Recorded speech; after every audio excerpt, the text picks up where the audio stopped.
people that are the dick riders, the it's an alpha, everything's okay. I think it's pretty clear today, finally, to everyone who wanted to deny it, all the deniers, all the, everyone else is dumb. I know better people. It's clearly not okay. Look at Enos tweet though. I saw this. Oh, there was more. I didn't realize there were layers to this. So a lot of the people that got laid off today are people that were like OG as it gets. Okay. Like literally the creators of what HiRez ended up being. Like they were the first personalities, the first content, the first everything. Like they were the first. A lot of the first are now gone. This is one of their artists. She did a little slideshow thing. The best part of this slideshow was the last one. Somebody stole our post-it notes, and it's dicks on a post. It's a bag of dicks.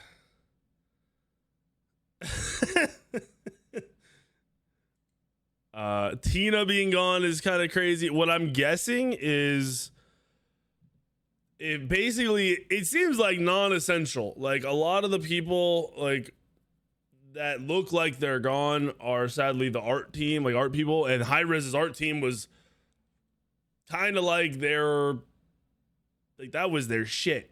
Like their art team is better than everybody's. So there's no world they don't all get scooped up. But it seems like the essential people are who they're trying to keep, since they're delaying skins. I talked about it last night. I had in my mind, my the idea of thinking business wise, I have no clue how they're making money. They're not pumping out skins that are relevant in Smite 1 because everyone only is going to buy stuff if it transfers to Smite 2. And then Smite 2 sucks, so nobody cares about getting skins for Smite 2 ahead of time. I'm guessing their profits have to be zero, like zero. Not even just their profits, like their revenue is probably very, very, very low after excluding the Smite 2, like, hey, pre-order, all that stuff when it first got hyped up. Which, if you haven't seen, it kind of just leads into Stu tweeting today, which we talked about two things last night. He took CEO of HiRez out of his bio on Twitter. My guess is so nobody could type in CEO of HiRez, have his name pop up, and then tweet at him and give him shit. That on top of we were talking about how quiet it's been for like 2 to 3 weeks, where we were kind of reassured about Smite 2 over and over again by different devs and different employees, and even Stu would randomly tweet stuff. It's been silent for 2 to 3 weeks. And now we have this. He tweeted today that they are making difficult. So keep in mind, they've already done at least two. I think there might be three, but at least 2 waves of layoffs. I think one was a big wave, like the initial one, and then the second one was a smaller. But then we're making some difficult but necessary changes to ensure HiRez's long-term success, with a specific focus on positioning Smite 2 for a long and sustainable future. Okay, so first of all, I feel like this should have been already preemptively in the works for years. Every game they've ever created, they've failed. No other game makes them money right now. I saw a lot of people talking about Paladins this. Paladins doesn't make that money, bro. Like, it peaked when it was big in China, and then it got shut down, and it stopped making them money. Smite has always been their only game that makes them money, that allows them to do what they do. The only reason they were able to even make other games is because of the success of Smite. So I feel like it's pretty obvious that when you decided to basically just shun and push Smite to the side, that Smite 2 was clearly your only potential future. I don't know why this was even said. It just makes it look like he's even more out of tune than we thought. As part of this internal reorganization, what they're saying is, and a reprioritization, they're going to fire some people and they're going to move some people into jobs of people they fire, and then they're going to fire even more people. That's what this means. We are laying off some team members across Hi-Rez. So it's from all their games. I don't mean to be rude or blunt. All the other games are failures. All the other divisions are failures at this point. Even within Titan Forge, the only game that is a success is Smite. So it's sad, but very blatantly obvious that they're going to, like, if you're not making money, you cut off everything that doesn't make you money that you're spending money on. And like he said, or they're moving them over to different divisions if they're not getting fired. It fucking sucks. A lot of people that I've met. Like, I saw like 50 tweets today from either people that were leaving or people that were like, had already left and were, you know, giving their condolences or whatever for being, you know, all that stuff. I saw so many names that are just like 10-year-old names that have been around forever. The game team roles impacted disproportionately affect our team working on cosmetic, skin content, and system features. So this, from what I've seen, is literally artists and then people who do like the creativity stuff outside of just pure art. So like Tina got fired and she did a lot of voice stuff and a bunch of other things. They aren't making skins now because the game is failing so bad that they can't push skins to make money. So they're pausing it, which is what I assume leads to all of this. They have just no money coming in. Now, before we go deeper, I've said this every day. If they had not stopped making Smite 1 exactly as they did, right? If they had just kept it alive, 5 new gods throughout the year, an SPL but online where they didn't have to pay salaries, and just a normal year, none of this fucking happens. I genuinely don't know what Stu's history is or accomplishments are, but from just a regular business perspective that I have, that seemed fairly obvious as well. What in what world do you shut down a successful business and say, hey, we're just gonna let it fade out and then just throw everything in this other way? Like, you don't do that. It makes no sense. So all this is happening today because of him, solely because of him. I don't care who, you know, what feedback he got from higher ups within his own company. He made the decision. He's made terrible decisions. He should not be the current CEO of this company. The company is, from my understanding, owned by just a few people. I don't know if he's actually a part owner or what. HiRez was the majority owner from what I was always told, like over 50%. I'm never leaving a CEO in place that butchers multiple games, let alone manages to destroy your one baby. Like, it's mind-blowing to me. This news has a real human impact at a tough time for workers. So he's basically saying we're fucking everybody. Each impacted individual is a talented and dedicated professional who supports their heart and soul into our games, but he doesn't give a fuck. Letting them go is a heartbreaking decision, reflects a failure in my leadership. Yup. Which, taking it, dude, I always hate this. I take accountability. How? In what way? By saying it? Like, what's happening? Because from my perspective, from a consumer perspective, you've changed nothing over the years. You have failed at everything. Why are you still in a place of power where you're fucking up these people's lives? Like, I don't get it. These are all good people who contributed positively to the company. None should view this as a personal failure. Why would they? I extend my deepest, they're viewing you as the failure. I extend my deepest thanks to them for their contributions. I also don't understand, because I'm pretty sure this tweet goes out before every individual has been fired, which I get the race to, like, before one of the people he fires makes it public, he wants to have like PR, but there's got to be a better way to do it. To read this and then get fired later is just crazy. I don't know. This move follows a comprehensive review of our strategy and operations. In the game division, we've decided to concentrate our efforts entirely on Smite 2. So they've just now decided this. 10 months in.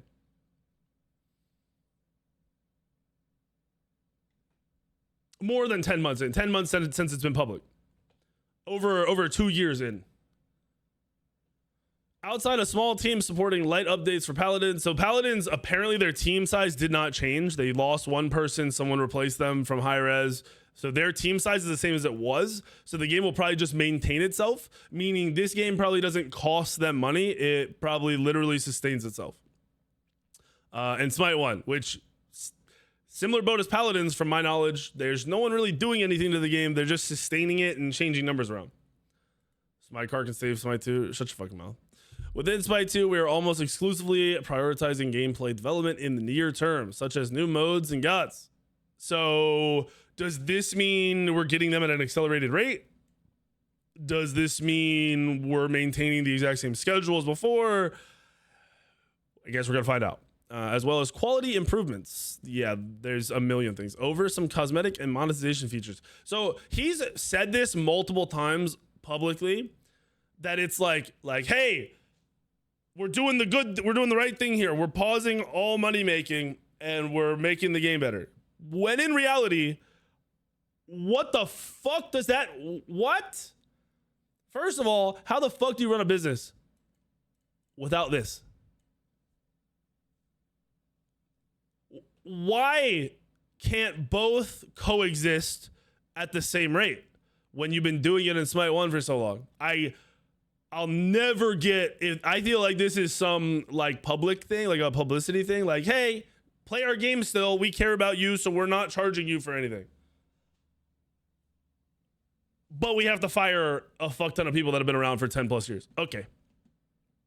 Notably, the core dev team currently working on Smite 2 after these changes is still a significant size. Cool. Larger than the Smite team was throughout most of its life cycle. Cool. Also, why? But cool. Outside of a period during and shortly after the pandemic, the team working on gods and gameplay features versus skins. This information didn't need to be in this. And to be honest, neither did this. These two are completely worthless. Our goal for Smite 2 in the near term is to create the best possible game experience for a community and a game that provides joy to players and can sustain itself long into the 2030s. They are teetering on like the fucking edge of maybe not making it in the next year. Or through next year, I guess should be the better way to put it. I don't know how you spit out, we're trying to make it like, bro is... Oh man, it's crazy. It's crazy. As we've gained experience through the alpha, the process of migrating gods from Smite 1 to Smite 2 is now clearer, and we also better understand what players want from the game.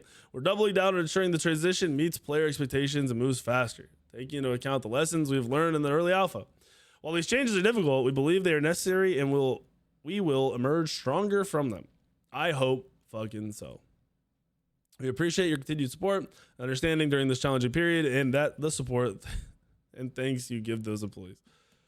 This is crazy. A lot of this shouldn't even be in here. He basically said we're going to keep doing what we're doing, but we got rid of a bunch of people, and that was it. He's been blocking people today too, which blows my mind, because if you didn't notice, he tweeted this with no ability to reply. So yeah. If Smite 2 fails, the company's gone. It won't exist. It'll be whatever investment money, essentially. Like if they want to put more money into it to invest more, or if they want to, if they have, I doubt they have, profits sitting around. Very pick-me CEO. I mean, what he was doing the last few months where he'd tweet out and make his devs look like fucking idiots was crazy to me in the first place. This was to get ahead of the PR nightmare, because they're firing people that were there from literally the beginning, before Smite was making money. These people were there. I'm taking accountability, but I'm going to block all tweets, and I'm going to block people that tweet stuff at me that I don't like. It's also the same guy who blamed Steam and then being able to see his numbers to make Deadlock successful, which bit him in the ass, because they dropped Deadlock on the weekend before Smite 2's alpha launched. So they definitely made him eat his own words with that one, which is kind of funny. So yeah, that's where they're at with their removing people. Like I said, I've seen so many OG people gone. People that every time I went to Hi-Rez, I would see people, see them since as long as I can remember.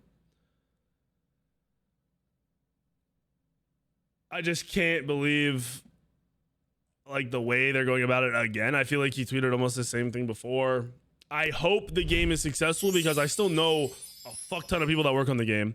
Most, if not all, of the people working on the game are beasts, and they're just heavily impacted. They're heavily limited, and just honestly, they're fucked overall and working against a whole bunch of things that they shouldn't be because of Stu. Period.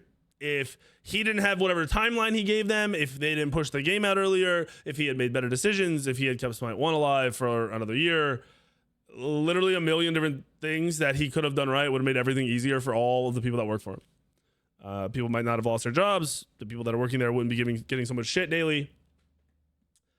If I'm an employee right now,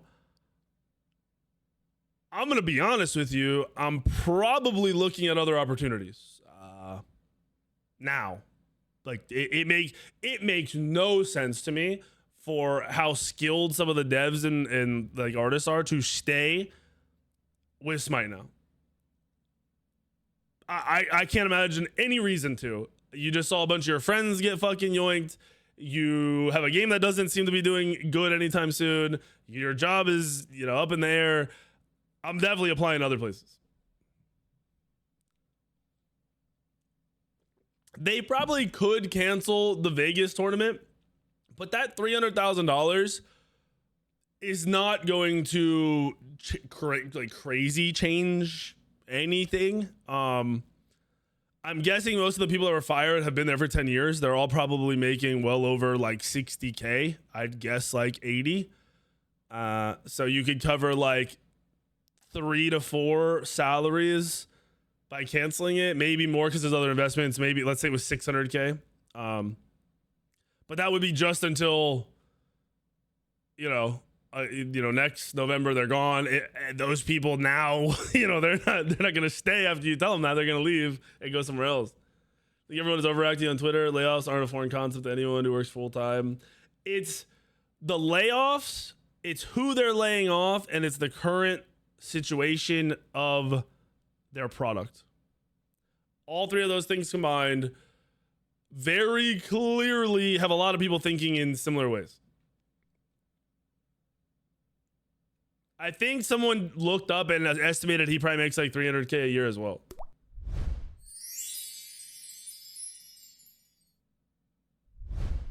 I mean, everything should have already been all in on Smite 2, except for they should have kept Smite 1 alive. Like now at this point, if after deciding Smite 1 was on the back burner, everything's already in on Smite 2. If this fails, it's GG. I feel like everyone should have known that. Any outsider should have known that. That was one of the things that someone messaged me. They're like, why do people not realize like you're shocked that we're all in on Smite 2? No, duh. If this fails, they're cooked. They don't have extra money to go make some motherfucking shit. Like him saying we're all in on Smite 2, bro. I would have hoped you were all in on Smite 2 when you dropped Smite 1 in fucking January. It's insane.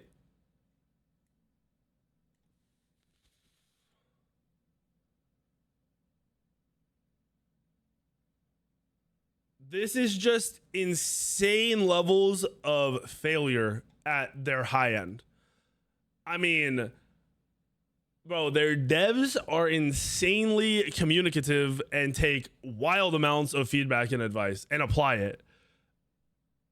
Their art is better than 99.9% of competitive games you'll ever go play. They have everything in place to just pump out really good shit for more than one game, and they've managed to butcher it over and over and over again. Genuinely, it's at the point now where like the devs can save it, and it won't it won't surprise me if I've been saying it all week, in 3 to 4 months the game will probably be in a really good state. Would be surprised if it wasn't. And then they'll slowly start to build back up and everything will be okay. If that doesn't happen in some magical way, maybe it's worse than we know, maybe they have less money, whatever, it wouldn't surprise me if a big dev company came in and bought this. Like, there's no reason Epic couldn't come in and buy this and not fuck it up.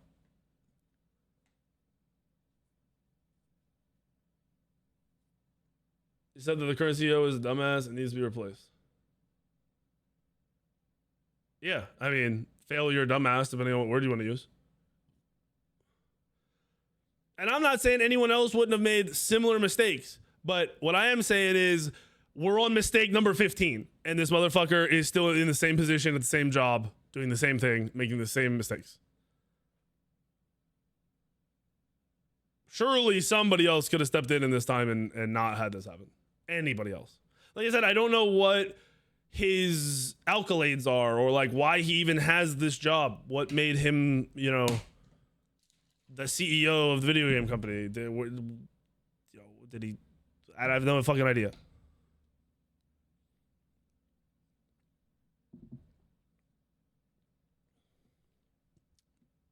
The games are endless, dude. There's a mobile game that you guys never saw. There's there was another mobile game that failed. There was Prophecy. There was Realm Royale. There was DKO. There was Rogue Company. There was the Extraction shooter. What the fuck else is there, bro? There's nobody. So, like I said, this is just from my knowledge of what people have told me, because nothing is super public. The new HiRez CEO clearly. The original dude who fucked up a lot of games is HiRez. They were all working there at the same. Oh yeah, Paladins. They were all working there at the same time, right? So there was HiRez, there was Stu, there was Todd, and there was the other dude's really cool. Fuck, I forgot what his name was. He's a real big, strong dude. Like he's really fucking strong, really big dude. He would ride around on one of those fucking two-wheel things at all the events. But those are the four, like, in charge. HiRez cooked Realm, and I think they managed to talk him out. It wasn't Chris. They managed to... Nabil. There you go, Nabil. Thank you, Shawaz. Yeah, Nabil. He was the fourth. From my knowledge, they managed to talk HiRez out of being directly doing his shit, and he went on, and he's running some other company. Oh, it's Kelly. He's running some company where he's, like, trying to freeze brains to live forever or something. He's the one I think who has most of the money. Then Todd and Nabil took Rally here and whatever other money, and they took it and made it their own thing, even though they still do pretty much everything for HiRez. And then they bought Ghost Gaming, the org. I don't know what the fuck they're doing with it. I just know they own that too. And then Stu got left to run HiRez and all the game companies. Dry Bear did not ruin Paladins. It was HiRez. So if you looked at the tweets on my Twitter, a lot of people talk about how HiRez is a passion project. HiRez made all of his money off of another software and he sold it and he's rich as fuck. Okay. I don't know where Stu got his money. I don't know where Todd got his money. I don't know where Nabil got their money. That's why HiRez owns a majority of the company. He got final say in whatever the fuck he wanted because he has majority ownership. So with Realm Royale, I mean, he was going into people's streams and saying they were playing the game wrong. They weren't playing it the right way that he wanted to, even though they were very good players. He was making final decisions on parts of the game. He killed Realm. None of them could talk about it. None of the devs could talk about it. Before Realm, HiRez also used to fuck up Smite, and they managed to push him to Paladins. They made Paladins and said, hey, go fuck up Paladins. He fucked up Paladins too, and you guys don't know that. We played a version of Paladins that none of you will ever see, none of you will ever hear of, never see gameplay, nothing. That was infinitely better than the Overwatch, competitor. It was similar, very different, way more fucking fun. But he killed that shit too, turned it into Paladins, killed that. Then he went on the Realm, he killed that. Then they got him to go fuck off outside of the company. That's my understanding. That's just outside people telling me what was going on whenever I'd be down in Georgia.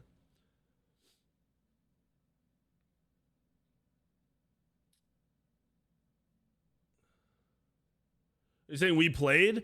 I mean, they were building Paladins and it was just a different game at the time. So like we play tested it like pros. Yeah. Like we were at a LAN and they were like, hey, come over and play our game. You can ask because it was like me, Barracuda, Jeff Hinla, Cyclone was probably with me.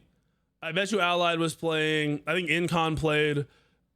The version of the game we played was fucking infinitely better than Paladins. But what's crazy is Stu then comes in. He's the runner of all the different video games that they've tried to make. and every single one just shits the bed. Now, is he delegating to somebody and then they're fucking it up at each studio? Did he pick 3 people to run each studio and they fucked it up? The likelihood of that is pretty fucking low. From personal experience, it always seemed like he didn't delegate at all. They would say, go do this, figure it out. And then the people that he had delegated that to were just fucked because they had to do what he wanted, the way he wanted it, in the timeline that he wanted it, which is how I think we ended up where we are with Smite 2. Any big names I fired? A lot. The big ones that like were 3 that I saw right away were Tina, Ina Buns, and I never knew how to say his name correctly. It was Manos. He did pictures, Ina did art, and Tina did like voice, and she was on the show sometimes, and she did a bunch of some other shit. She did a lot of the voice acting. Like I think she got voice actors to come in and do shit. Those were 3 people that were there the first time I ever went to HiRez. They were fucking there. Yeah, they're all gone. They all got laid off.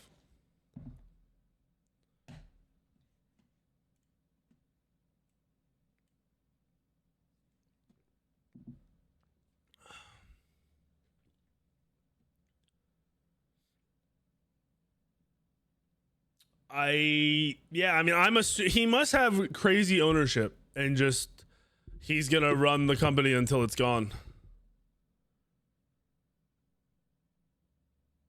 As a streamer, how do you keep stream if you see it death?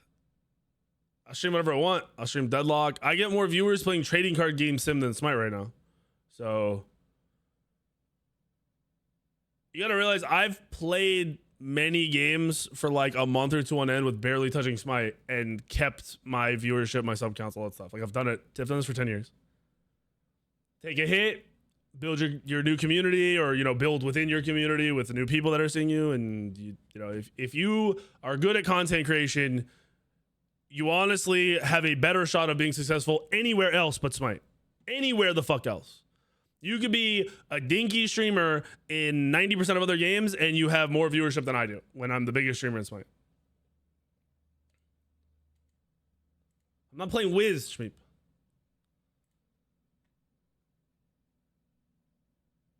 I'm gonna play some Deadlock, yeah. We're gonna talk about more shit, but me and Fine OK, we're going to do a gauntlet last night. The gauntlet is gonna be a MOBA gauntlet. We're gonna go through, we're gonna win each MOBA game, 1 game in each MOBA in a row without losing. If we lose, we start over. We're gonna do it last night, he had scrims. We're gonna do it tonight. This shit happened, and we were both like, yeah, we don't wanna sit here and talk about this shit the whole time we're trying to do that. So on Friday, it'll be like, well, full announcement tomorrow. We're gonna do it on Friday. Where me and Fino are going to duo queue every MOBA, try to win. So I wanted to play Deadlock anyway, to be ready to do that. But I also want to give Deadlock another try because Cyclone was saying it's better than when I played it before.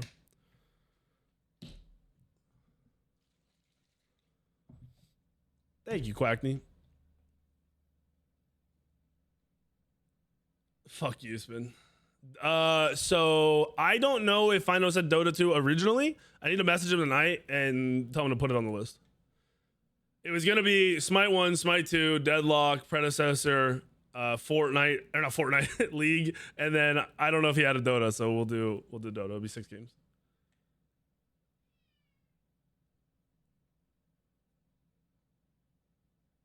I don't even we don't know the situation of HiRez right now. So at this exact moment, if they brought in a new CEO, it would be probably a fucking nearly impossible job to save everything. I just imagine that if you're firing a 10-year-old employee, like 10-year employees, like now, it's probably a lot worse and probably been a lot worse than we realize. I mean, they're basically saying they closed down everything. They are keeping Paladins, Smite 1 running, which is a small team, probably like 5 people on each team. And then they have everyone else on Smite 2 praying they can figure it out.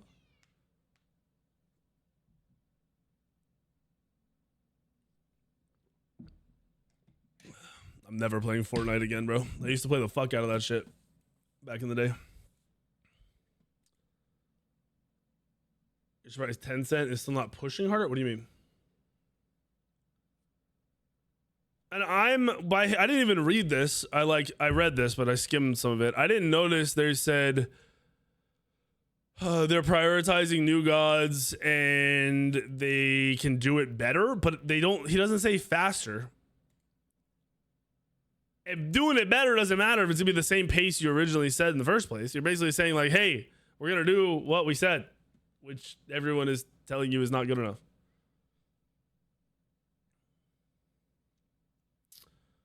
They're in the deep end. It's literally do or die. I think it's been do or die all year. It's just becoming, like I said, more apparent how serious it is, where everyone's like, just wait, just wait, just wait. It's an alpha, just wait. Just waiting doesn't work when you say, hey, we're going to stop making skins. We're not making any money from Smite 1 right now. We'll see where we're at in 4 months. He said we're doubling down, but I don't think you should take that as we're going to cut the time in half. Hazer was thinking that HiRez was funding HiRez at the moment for Smite 2. Okay, so if you do like light Google math, the estimated revenue of HiRez was over $100 million between all of their, you know, Evil Mojo, Titan, all their shit, right? Which is going to be like 90% Smite, for being realistic. Their employee base is like 500 at that time. So you were talking about a salaries of like $20 million to $30 million a year. Which leaves a lot of money that is then also spent on like servers and everything else. I have no idea how to calculate that shit, so pretend it's really high numbers. And the estimation was over 100 million. I really don't know that it's that much. I don't know if that's actually a fucking shit ton, or for what they're doing that's not. It's really hard to tell because we don't know any numbers from Smite. But it still leaves a lot of extra money for them to fuck up all these other games. So like you said, Hazer thought HiRez is funding it. I don't think HiRez needed to fund it.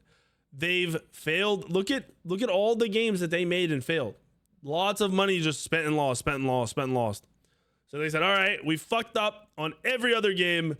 Let's not do 3 games at once. Let's just do Smite 2. And that's where all the money went for their last, you know, hopefully this revives us. It was 9 games exactly.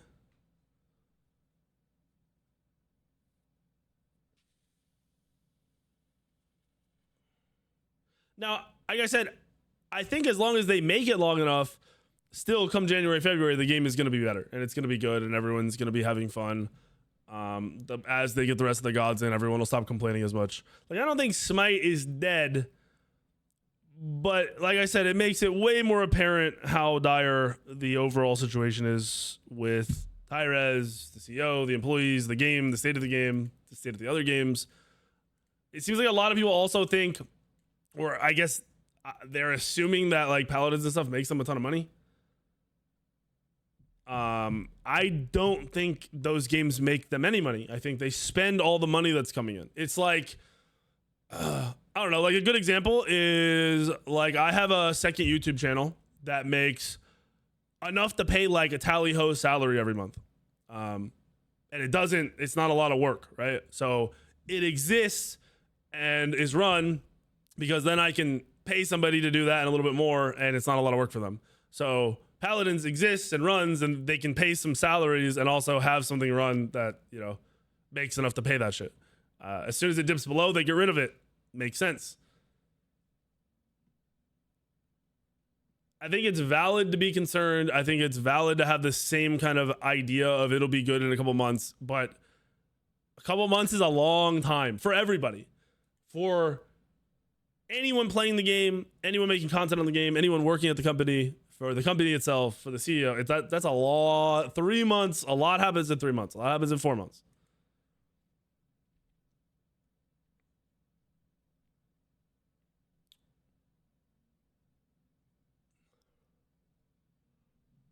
$3 months is a ton of money, especially if that's at all right about they were making like the revenue was 100 million before. Say it wasn't, say it was less. Their salaries were still somewhere between 20 and 30 million. If your salaries are that high, your company's definitely pumping out some big numbers, right? Like I think 100 million is realistic if those are your salaries. So you stop making money for 3 months, that could be 10, 20, 30, 40 million dollars. It's also the time of year. Those of you who don't know, video games, content, advertising, marketing all do really, really well at the end of the year. The end of the year for a company like this would be bigger numbers than the different, you know, middle or summertime, it would be massively bigger numbers. So this could be even more money than that. That is just not going to get made.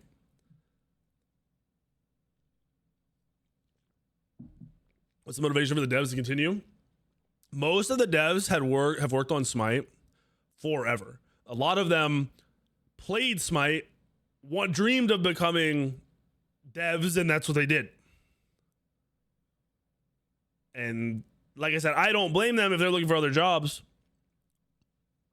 Do you think that Smite 2 is going to take a hit considering the amount of people who probably don't want to support the game? I think the people that don't want to support the game already decided that, and we're probably never going to play it already because of the HiRez name. I doubt these layoffs last on people's minds after a month because internet brains. I think the bigger thing is somehow they have to make the game better while also convincing people that it is good enough to try when it goes free to play. And I don't know how the fuck you do that at this point.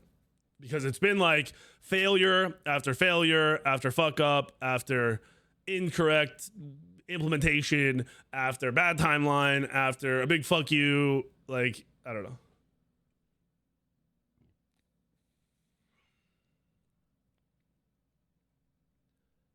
Oh, this was a terrible timing. Yeah, this was a terrible timing for layoffs. Like, companies go through layoffs, you invest incorrectly, you know, you hire the wrong people, shit fails, whatever. But during Smite 2, the way they did it, honestly, I truly believe the biggest fail is the fact that they had to get rid of people that were Smite and Smite OG at the same time. Because like getting rid of like Evil Mojo and like canceling out a studio makes sense if it's not making money. It's pretty easy to be like this. We failed at this game. They don't make any money. Those devs aren't really able to work. We fucked up. They're gone. But as soon as you start dipping into the people that are making the game that's supposed to be the future, it doesn't look good to your average person.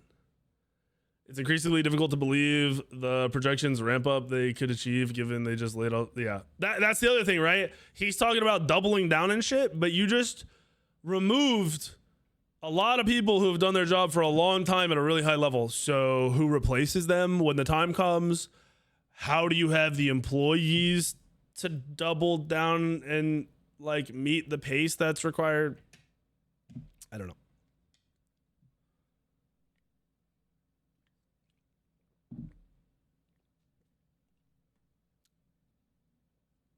Smite, nah, I don't think they'll ever get an AI.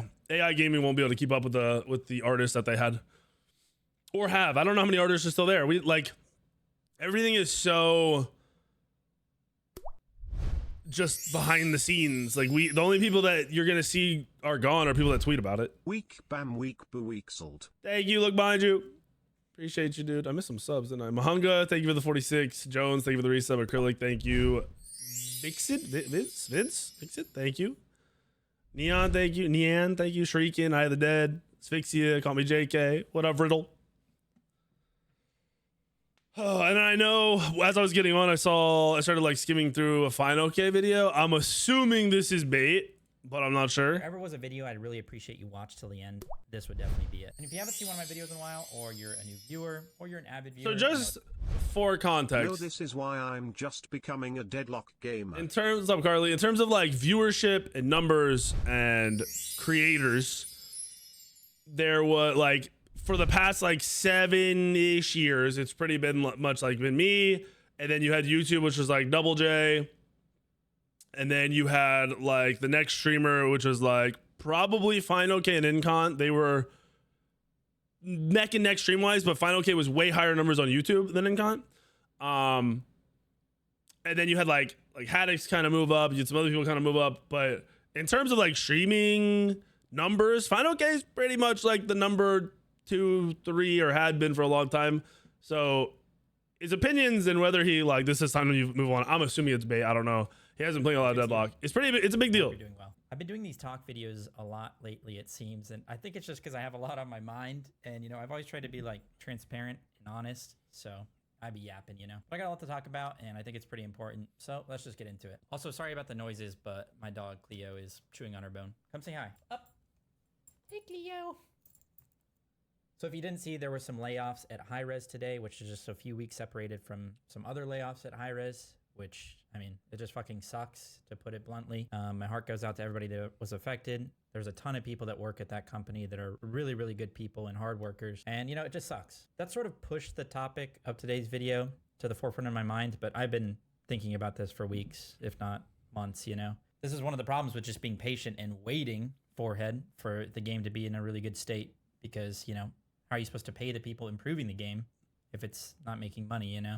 But speaking of Smite 2, and probably part of the reason that people are being laid off is it's just not there yet. You know, it's still way too early. It doesn't have... It's the biggest thing. It's just looking back, dude.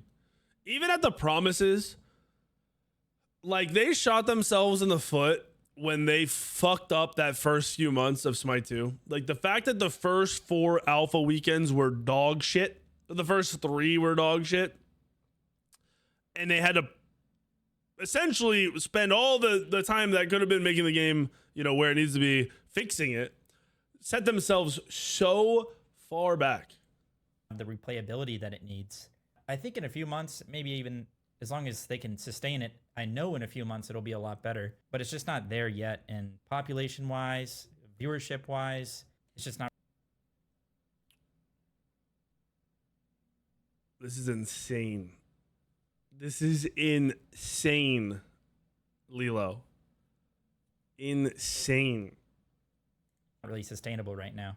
Now, I love Smite, don't get it twisted, but now that I'm a full-time content creator, I have to make some decisions for my future, which is the meat and potatoes of this video and the reason for the clickbait title and all that. Let's just say the YouTube algorithm has not been happy with us lately with all the variety uploads and some of the passion projects I've worked on. Granted, there should be a drop in viewership regardless, just because most of you watch me for Smite, and that's fine for now.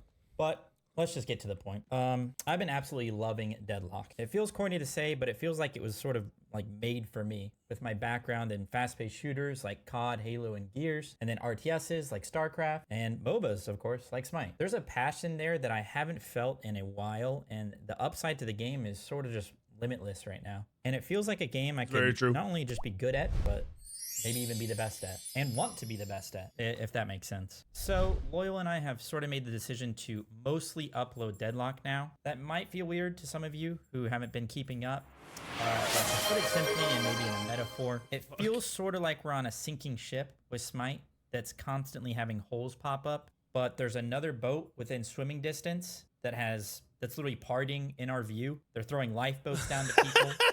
You get the point. Now, it doesn't mean that I won't ever upload or play Smite. I'm still going to stream Smite often, and I'm going to be playing for Vegas when it comes to competitive side. But when it comes to the algorithm and time that I want to spend grinding content, Deadlock just it just has to be it. So his algorithm he's talking about, he has to go through a transition period where he has to break the current algorithm that basically says, fine, okay, play Smite.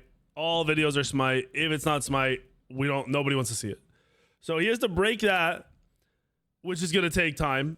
Could be a week, a month, 2 months, 6 months. Then he has to make sure it's good content. Then he has to start building up once the algorithm corrects itself to his new game. So what he's talking about is basically he shouldn't ever upload any Smite content again to his YouTube channel.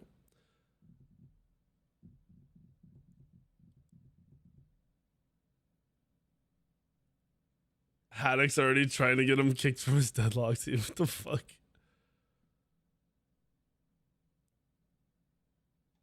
just has to. For the next few months at least. Which is probably worth it. I haven't looked at Fino specifically. I've looked at some other people. But like Smite on YouTube is more dead than Twitch. So even like really low viewership on Deadlock while he transitioned is gonna be better than Smite videos. As long as he fully swaps. Yeah, like Fine OK for years and years was like 30K views a video after a day or two. Yeah, he's down to 10K. A lot of us are down to like 5 to 7. I mean, like I put out an Andy video and it gets 40K, and then I put up gameplay for Smite 2 and it gets like 6. So it does make perfect, like him swapping content like to that side, especially YouTube, makes sense. I feel like a funeral because Which is where this it's really video not, is. and I'm still going to be playing Smite. But I've always taken the approach where I like to talk about things I enjoy and like versus, you know, whatever else. So I just want to say that Deadlock, it's got a bunch of stuff that I love. It's got a high skill ceiling. It's got tons of ADHD mechanics. It's got cool character design, fun map play, lots of replayability, simple yet fun builds. I mean, the list goes on. Now, if you're somebody who only watches me for Smite and that's not going to change, you know, I completely understand and I hope to see you around still. However, I actually feel like I'm in a pretty unique position here with Deadlock because I was actually very late to trying it out and I had my gripes from just watching other people play it. But now that I put a decent amount of time in, I completely get the hype, and I feel like I can actually help people get into it and really understand the game. Because I really don't even think it's that hard to get into or understand. I think to be a I think it's reaction one of trauma those low streamer, skill it's too for, easy. but very high skill ceiling games, which in my opinion is You how caught every that? He said competitive his game should be. ADHD would brain? compare I it was to like, wait, what? Fortnite in that way, where if you watched Fortnite when it came out in whatever year, 2018, 19, I don't know. If you watched it then, you were probably like, what the fuck is going on? But then if you tried it, you started to understand it more, and then it became one of the biggest games of all time. Now, I'm not saying necessarily that's where Deadlock is headed, and I'm not trying to just completely glaze them, but I think you get the idea. So if you're on the fence about Deadlock, or you love the game, or you hate it, but you enjoy my videos, I think The pool-sided money is the 300K, which seems like complete scam. There's no way that that skin only brought in 300K. Like, what even is that? How much was that skin? Anyone got the math? Hold up. Who's got the math? How much was that skin? Anyone know? Anyone have an estimation of what that pool-sided skin was? I don't think it was $5. It had to have been more. Was it 10, 18, 15, 20? It was tier 5? Oh, how much was it? 8,800 gems? It was $100. What the fuck? So you're telling me they only sold 3,000? I could find 3,000 people that bought it in my streams in the course of a week. Where the fuck is the rest of the money? Yo, that has to be some kind of... No, that's got to be... There has to be legally some kind of transparency there. There's no way. They ate it. Ben was saying on stream it was one of the worst selling skins of all time. Bro, I've seen more than 3,000 of them. What, PBM? There's no way. There's no way. These fuckers still won't stream their scrims, dude. Nah, they want to make 15K after taxes once they win. And get no sponsor, no org, and no residual money after that. Because what they'll do is they'll drop a team skin for you. They'll say it's the PBM fucking Fafnir skin. And you'll see no money for it. I can help you learn the game more, and I think I can help you come to love it, and so on. Casey, So if it you ever have did. questions about Where the you game, at? I'm going to try to answer every single one to the best of my ability, so feel free to ask. And of course, if you have any questions about anything I've talked about, I'm going to try and do that again with Deadlock. This is fully what I expected from Pino. So he's going to be doing a lot of... he's going to keep doing Smite, which is what I think most of us will do. But more than likely, like what you'll probably see me do here is I am going to put different amounts of effort and stream and energy into other games, topics, stuff while we wait and see as the game grows. You know, like play Smite for an hour or two, play another game for 6, play Smite for 3 hours at night, play something during the day. I've kind of been doing that for the past month, if not more already. It just makes sense. Saying it out loud makes people react differently. So I've never been one. Usually when I'm doing that, you guys don't even notice it. I'm just doing it. I've done it for years. Why is Stu hated? He's honestly kind of fucking terrible in terms of public relations. Like his ability to communicate through social media is dog shit. On top of he's the face of firing people and he's the one who decides everything, right? Like if something goes wrong, it's him. That's what a CEO is. So when you fuck up, you eat it. But the thing is, he doesn't eat it. He just kicks people and then goes to the next one and fucking ruins that one. Am I stressing? Not really. I mean, bro, somehow we are at 3,200 subs. my lowest viewership I've had in probably, I don't know, long time. There's no point of stressing over it. I know what to do for content. I have an insanely good editor who probably knows as much, if not more than me about content. And then I have Tally Ho, who pretty much fills in every gap. So we're kind of good here. Drama farming? Drama farming is only relevant if it's within your scope. Hop on Deadlock? I'm going to play Deadlock tonight. I updated it and everything. You said it was better, so I'm gonna put some faith in you tonight. I wanted to go over something else that happened today, but I can't remember what it was.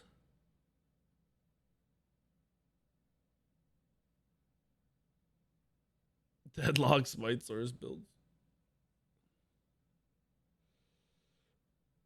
There was another thing I wanted to cover today, but I can't remember what the fuck it was. Oh, wait.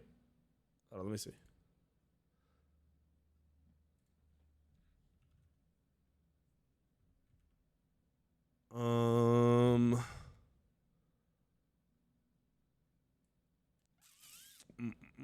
I wanted to see what someone else said about it at all. Oh yeah, I was genuinely interested in what Incon said. So the thing, no matter how much I don't like someone else who makes content, it's interesting for me because I'm usually the opposite side of what a lot of creators within Smite always. Like, I kind of went against most creators all the time. So in circumstances like this, where I don't really see the other side, I'm very interested to see where people stand as creators. So I kind of wanted to see what Incon... So the real quick TLDR is that HiRez is going through a fairly large amount of layoffs right now. Nothing... Not like a person got fired, like kind of departments are getting laid off. So this is all going to be stemming from a tweet. Dude, I hate Dark and Darker now, man. From Stu. He got too so slow. We're going to kind of talk about it, go into it, what it means. I just want his opinion. Then you're not taking accountability. That's not how that works, okay? Next paragraph. I think everyone hates Stu, bro. Within Smite 2, we are almost... I also feel like I have a personal gripe that... I remember I told you guys there were 4 like owners of HiRez. The only one that ever, think about this. I was at HiRez. I was around these people 50 to 100 times. Only one of them ever talked to me. Only one of them ever said hi. Only one. And then when I would talk to people who were around them, I was always given the impression and the feedback that they kind of looked down on gamers as like inferior, like not as successful. And bro, do you know how fucking even more annoying it is when they still act like that and you make more money than they do? Like, none of them ever said hi, bro. They never even look at you. I can't be missed when I'm walking past somebody. You have to purposely go out of your way to not look at me. This shit always fucking pissed me off, bro. Like, this is your game. We all play it. We're here all the time. I promote this shit. And the people I'm walking around with promote this shit. And you can't say, hey, guys, how's it going? How you liking the event? You can't say shit. Like 12 different worlds, 50 other lands. I never understood that shit. It always pissed me the fuck off. Real quick, though, I want to go back and talk about this internal reorganization and reprioritization. I've seen a lot of stuff on Reddit. Reddit loves their hot takes, and they're often wrong. A lot of people are talking about how post-COVID, a lot of tech companies have gone through layoffs and this kind of thing. This is their 4th one. That is Yo, that actually, hold on. Let's do that. Incon's gonna go over this too slow because he's trying to make some money. I didn't look at Reddit yet, and this has to be fucking blowing up on Reddit. They have a list of the employees? What the fuck? Look at this shit. They made a list. Is this? All right. Oh, this is them catching that. No. He removed CEO yesterday. So he knew that these motherfuckers were all getting laid off today. Probably days before. Like yesterday was when someone told me that it happened. So where the fuck is the actual Here it is. I want to see what these little motherfuckers, these little gremlins, these dudes always, dude, you know, he's the best CEO of the world. He created Smite. No one fucking cares about paladins. If I see that one more fucking time, by the way. Can you see the quote tweets on this? Wait, you can't see the quote, the retweets on this anymore? Oh, here we go. Some of these were wild. People were oh, dude, Wraith tweeted.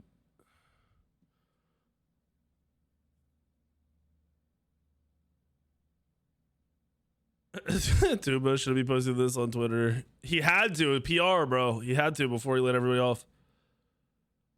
I thought this one was fucking funny. This is... I'm sorry, bro. There's humor in places that there shouldn't be. I thought this was fucking hilarious. Punk Duck even saying with his experiences, it was always the higher ups that were pieces of shit and did a terrible job.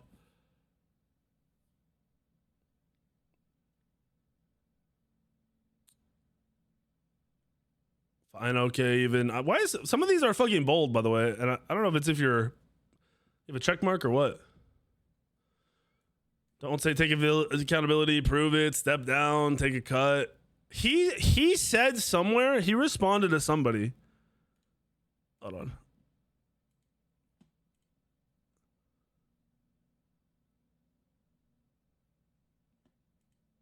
It's here. Take a pay cut, remove bad leadership, remove blow positions.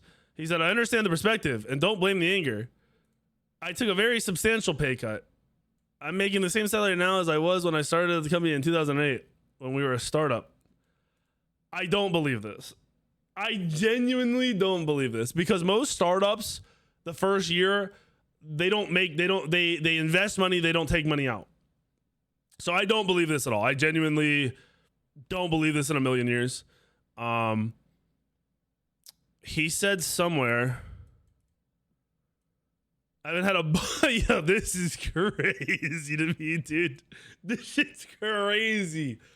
Crazy. The fact that this is like regular, because bonuses are just a different way to get taxed, essentially. You can make your salary, get taxed on it, get this bonus, and you basically get taxed less instead of getting taxed more on your salary to keep you below certain amounts. It's the same way businesses work. Like businesses take a salary and then they are able to take money out of the business as like not income, but it is income. It's all taxed weird. So like saying this is crazy. I am the president of the company, not the CEO. Okay, hold on.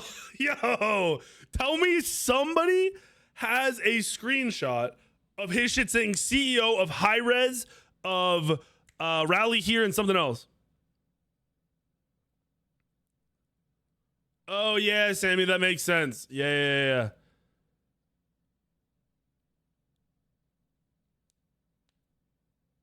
This is like he 100% had it in his bio. I don't even follow the dude and I saw that it was in his bio. Yeah, the port workers are going to strike because they want more money and people are mad that they want more money, but they do jobs that just some people can't do. And it's like super political. And if you get the job or not, eventually they're just going to give them more money. They're going to just give them more money. Tina's gone, yeah. They want a 77% pay increase. They're gonna get it, so like just give it to them before shit goes crazy for a week. I don't understand. Chance of getting more escape from Tarkov content. Can you give us a video for top 5 gods on Smite 1 at least once a month until the new year? I can do that. I can do all that. I got you. This is crazy though because I didn't see this. He 100% had in his bio that he was the CEO of HiRez. So he changed. It was never president. It was CEO, and I can be fired at a moment's notice. So my 3 things: who fires you? I'm guessing it's HiRez, who he owns the majority of the company, but he doesn't run it. Why haven't you been fired yet after multiple failures? And why did you change your bio from not having, and it took CEO out of your bio to protect yourself? He's listed as president and CEO. Yeah, I don't think HiRez is CEO, bro. I think he's a majority shareholder in their non-public company. What's up, Zach? In addition, I have a standing offer to my boss and the board to resign. So there is a board. But who the fuck is the board? You guys always were like, SPL's a friend league, bro. This is the only way. There's no world I'm keeping my friend in a CEO position after they fuck up multiple times. People don't fuck around with money. This doesn't make sense. Rich people get rich by being smart with their money, not stupid. This doesn't make any sense to me, and all of this sounds like bullshit. All of this sounds like complete and utter lies. I don't believe a second of that. The board is Stu Stewart. It is a side hobby to them. Yes. HiRez is rich, bro. When you've got hundreds of millions of dollars and you think video games are cool, you make a company. The problem is, as soon as your company starts employing 500 fucking people, your priorities have to shift, and it can't be a game anymore. Like you can't be running a business as a game. Look up HiRez CEO, his name pops up. Yeah. I don't believe that at all.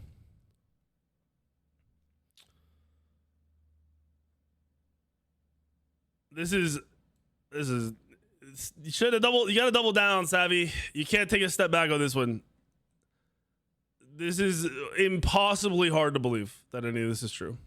With all this in mind, would you be willing to say which kind of leadership was affected?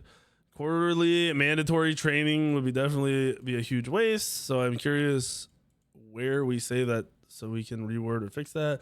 We have a limited amount of mandatory training. We only require it by law. What the fuck is all this?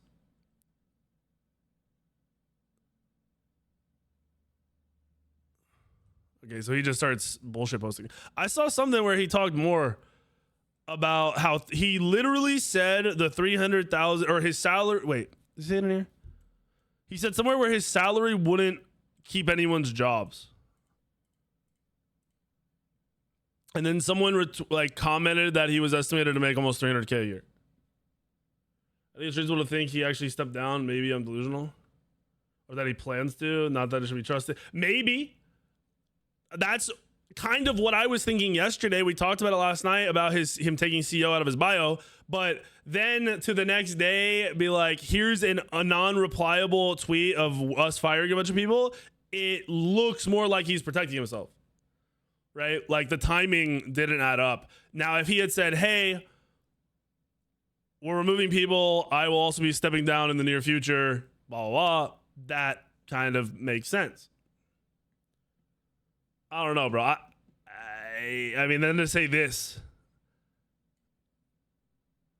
is kind of weird. I don't know. I truly don't know why you would keep him in control. And I don't even like just common sense. Like multiple games fail, you bring in someone new. That happens in every major company ever. Like a product fails that's supposed to succeed, someone's getting fucking fired. Someone has to own up to it. He changed the bio from CEO to president sometime between June and December of last year. Really? I think that's more... Okay, so pretend world where he's not the CEO anymore. Who the fuck is? Who does he answer to? Because I'm guessing he just answers to the board. And like a president is essentially a CEO if it's just a board. If there's no one in between, he's the CEO without the title. It's the same shit. Like if you own your own business and you run your own business, you are the president, CEO, you're all those titles.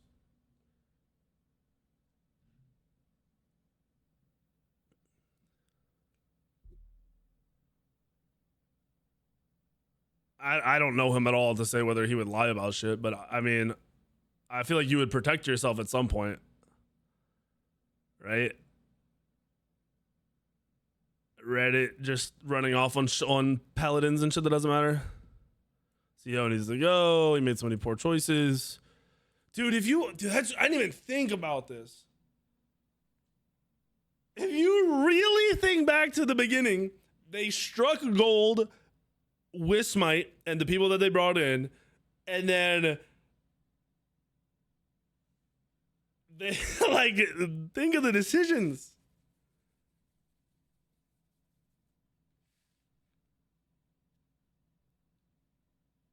The next update for Smite 2 is Tuesday. Thursday is patch notes. If they went under, Smite 2 would die. Yeah, like who would, unless someone bought it from them, which I truly believe Epic could buy it and have a successful game because their name would be different from HiRez.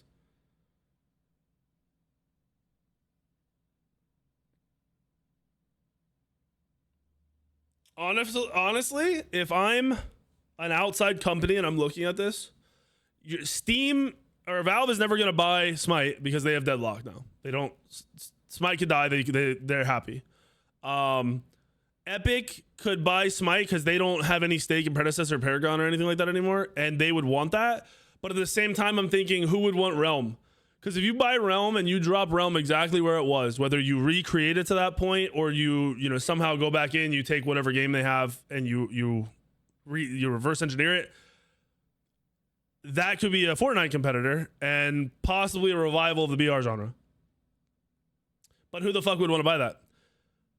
That would be Valve. But Valve, they wouldn't want both. So I don't even know if it's realistic for any company to be like, yeah, let us buy your shit. I don't know. It probably wouldn't even happen. The shit would probably just go under.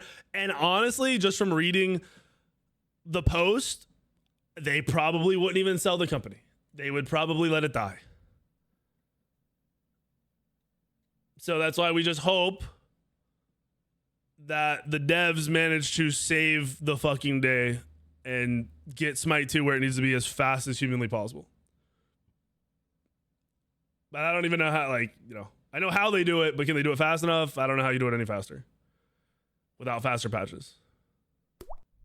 What's that Weekend? Thank you for the 76. It does really feel bad for the people that lost their jobs. It feels, to me, almost equally as bad as the people that are still there because they're all probably sitting there like, what the fuck?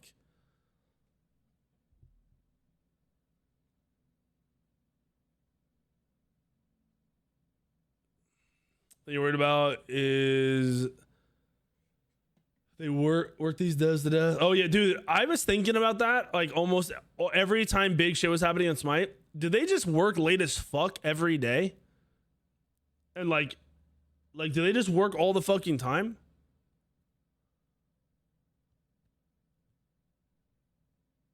So people always tell you about other companies buying the game. Well, that doesn't happen very often. Usually when games fail, they fail without ever being successful. So if you really look at like the broad range of games that would even want to be purchased, there's virtually zero. Then you look at HiRez's games and their peaks. And then you dig deeper. If you've been around, I mean, you could do the research. You see that they've killed the games that had mass success, like unmatched success compared to other games. They created one of the only battle royales that ever competed with Fortnite. Even if it was for a brief second, it was for a blip. They were the only ones that ever did it. And then their name hurts every game that is attached to it. People know HiRez by company name as a shitty game dev. People that don't know shit. You could ask somebody who the fuck makes Call of Duty and they wouldn't know, but you can say who the fuck makes Smite. They don't play it and they know the fucking name. So that adds even more value, right, to the potential of buying a game and building it up. PUBG is big in other countries. It is big in mobile, basically. It's big in India. It's big overseas. PUBG was never big in the US or Europe, which pricing wise is not where you want to be. You want to be wherever has the biggest market, but you want to be everywhere to make as much money as possible. If you look at Realm, it peaked so fucking high overnight. It was insane. You said 60-hour work week?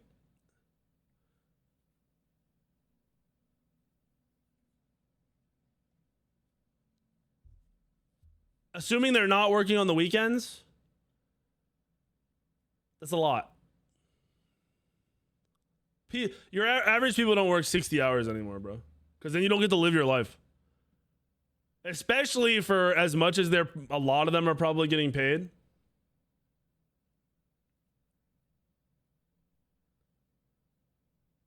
You're not wrong. There are lots of people who work more than 60-hour work weeks and they get fucked, usually because they have to. Like, they have to deal with it, which is probably the case. Most of the devs want to be devs so bad that they'll get fucked if that's the case. If they are working, you know, they're being overworked. But they say that in a lot of companies they get overworked.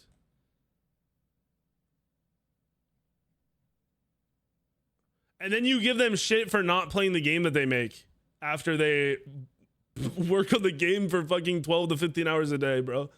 I'd want to drop kick the game before I played it if I worked on it for fucking 12 to 15 hours a day and then barely got to see my family.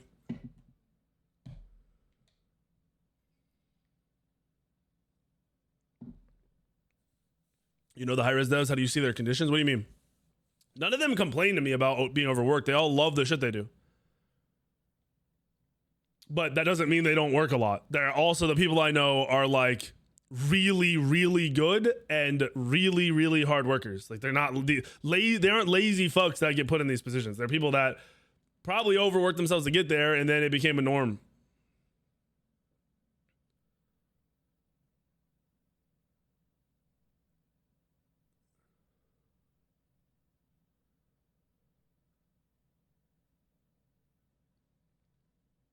The devs are good. People always give them shit. It's not the devs. It's absolutely the fucking CEO.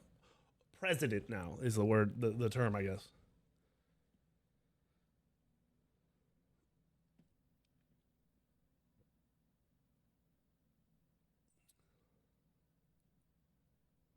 He's the president. Apparently, HiRez is listed as the CEO, but from my knowledge, HiRez has no say into the day-to-day shit. Like, he doesn't make any decisions. I'm sure, like I said, I'm pretty sure he's just majority owner.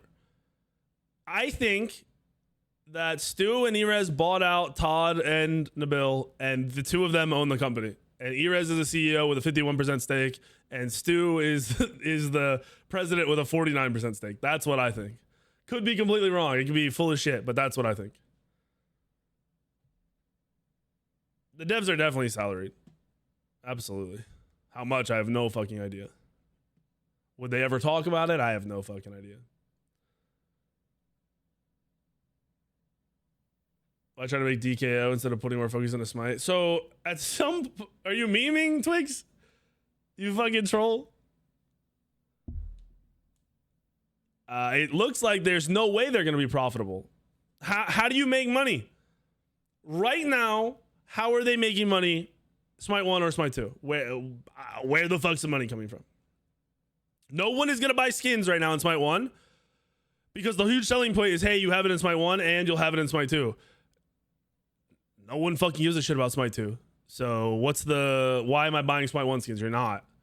And then if you are interested in Smite 2, there's no new Smite 2 skins coming out. So you would have to be on Smite 1 to buy it. It's so weird and back and forth, bro. And then I don't want to shit on anybody, but because he even said that the reason there's a 300K tournament is because they fucked over the pro players. That's why there's a tournament. There's a 300K tournament because all of their pro players lost their jobs and they wanted to ease it. Hey guys, you still make the money. Are people not high for Smite 2? No. It's hard to see the vision because it started off so rough, and because Smite 1, you can't play Smite 1 right now. Really, you can, but Smite 1's old because they stopped updating it. It gets micro updates that are kind of irrelevant. It has no love.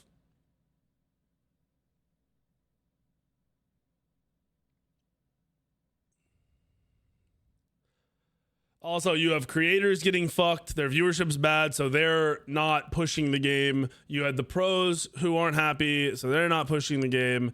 You have the bad media. You have, outside just anything else that's happening. You have Deadlock coming out, which isn't a problem for the game, but it's like the word of mouth around Deadlock. Like, oh, Deadlock's out, Smite's dead. Like, people don't even look at Smite.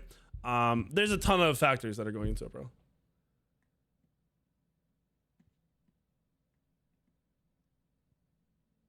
I mean, truly right now, their cash cow Smite 1 is dead in terms of a cash cow. It's not making any money. Smite 2, January, February, it should be making money and good. 3 months is a long time. Should is another thing.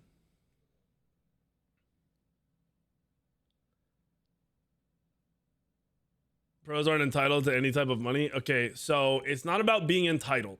Everyone always wants to throw that word around. People don't believe they're entitled to anything. That doesn't mean they don't want it. And they don't think that they were a part of something that shouldn't have been killed, right? Like, you created this league, fostered the growth of the people in it, gave them money, took away where they were getting money before, so like took away the potential of orgs and everything else in reality, and you could say, oh, they didn't do it. They did. The orgs hated Hi-Rez. Their communication, everything was terrible. Orgs, companies, big companies, fucking hated the esports side of Hi-Rez. They hated them. That's why they stopped doing it. That's why Hi-Rez went in and started paying salaries. You take that away, it fucks you're taking jobs away. It doesn't matter how you look at it, they're taking jobs away. Now, should everybody have 40K salaries or whatever the fuck it was? Fuck no. Half of them probably didn't deserve it. Half of them probably did. But they still happened. Why do they hate Hi-Rez? Horrible communication, bad planning / execution. They weren't getting paid on time. Things weren't happening that they were told would happen. On and on over years, bro. Orgs hated Hi-Rez. Will I move the deadline? I'm not moving anywhere. I'm gonna play games, and if ever in my life, like it's happened before, if I hit a game where I'm like, I'm fucking obsessed with this game, I love it, I'll dive into it. My content will be endless. The salary is how much you earn or how much you make. So it was salaried before. They would make 40K a year plus whatever for a house and everything else. It ended up being like 45 to 50K or something. And then they could win more money if they won lands. That was a Hi-Rez decision. I still don't know where the fuck that came from. That was a crazy idea, but they kind of had to do it at the time. I don't think they ever had to do the land shit. They still die on that hill, by the way, that it should have been more successful than it was and made more money and all this other stuff. Yeah, Devonator, that's how I've always been.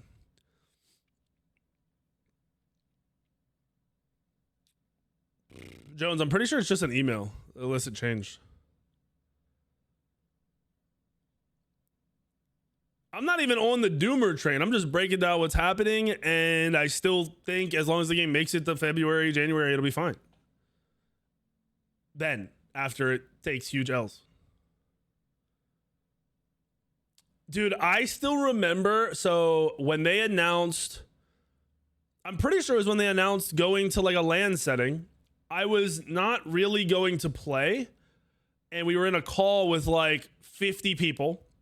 I had a couple people message me like, hey, could you be in here? Whether I was going to play or not, because they were basically fucking over. Like all the pros are like, yeah, we're getting fucked over. Like, yeah, we're getting a salary, but we're getting fucked over. Everyone from our side knew it was a bad idea. Everyone on their side was like, it's happening. So too bad. I'll never forget that shit. What was Vegas for the location? I assume they got a deal on it, probably because it wasn't being used, because it's a video game only center. And if there's no games there, they probably get hooked up. The Alpharetta location is their studio. They never ran lands there. The Georgia location, I think, was insane amounts of money. That place is very, very big and very, very expensive.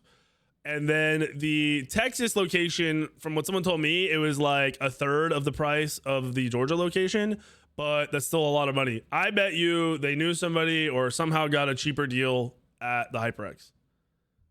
So they just went with what was cheaper. They haven't even sold the tickets out, bro, so it doesn't even matter. That shit's still not... I got on Smite 1 and it said we're 75% sold out. That's like 300 tickets. And I have 2 of them. It's wild. Double J for the meat. Wait, what? Would I go back to being pro for 300K? What do you mean? Like a salary of 300K? Fuck yeah, bro. I'll go back to coaching. I'll be water boy for 300K. The fuck you mean? I'll carry PBM's sweaty towel around for 300K.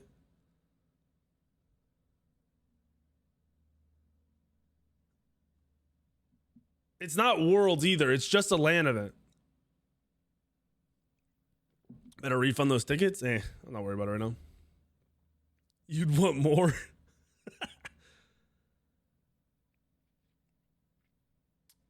I think this is natural growth. This is not natural. This is insane error and fuck up from the highest tiers of management within HiRez. Absolutely not natural. The devs are doing everything in their power to save the fucking day, bro. They're trying, man. I mean, there's like 80 Discord channels for different feedbacks on different things with different devs, all working on different shit, trying to get shit done in time.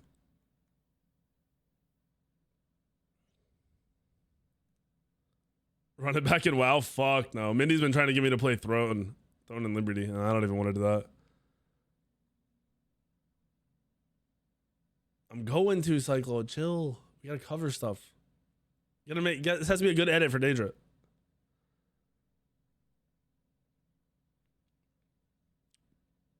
Should we have ever expected anything different from HiRez? I mean, yes and no. Their fuck up is such a, like, the thing that ruined everything is such a really simple decision that had insanely detrimental outcomes. The decision to say, hey, everyone off of Smite 1 to Smite 2 way too fucking early. None of this ever happens. Money still comes in. Everything is still fine. The pace probably ends up being very similar if they just keep a lot of the devs on Smite 1 to keep adding gods and shit. They could have even said, they could have been like, hey, you gave us all this feedback on Smite 2. We're going to delay the alpha a little bit more because clearly we weren't where we thought we were. And as, you know, as a sorry, and, you know, we want you to keep playing Smite 1, here's Mordred in Smite 1. Here's a massive Smite 1 patch. Here's a map change. Here's Mordred. Here's some cool skins. Go have fun on Smite 1 while we fix this shit. And everyone would have been like, yo, we knew they were going to fuck up Smite 2, but like back to Smite 1. Let's go back to having fun, what we were doing already. Can't do it now. They're way too deep now to do that shit. No way the pace would be similar to Smite 1, has like 2 people bounce. What are you saying? I'm saying if they kept their devs on Smite 1. Think they're still launching free to play in January? If they don't, and they push it back like a significant amount of months, the game, they'll have to go through another layoff if they're not making money by then. I don't have a McLaren anymore. I sold that shit. I actually cashed that check today. Bro, HiRez, they would probably try to sell Smite for like 100 to 150 million. There are very, very few anythings that are going to buy that shit. Stupid ads, you win. Yeah, you better sub, bitch. Support me, motherfucker.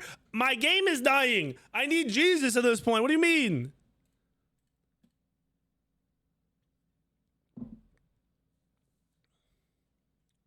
Oh, and use the Prime too. That's crazy. I can sleep on the pull-out couch. Thank you. Jones, where are we working? What if Sony bought Smite? Like I said, I don't think it'll ever happen.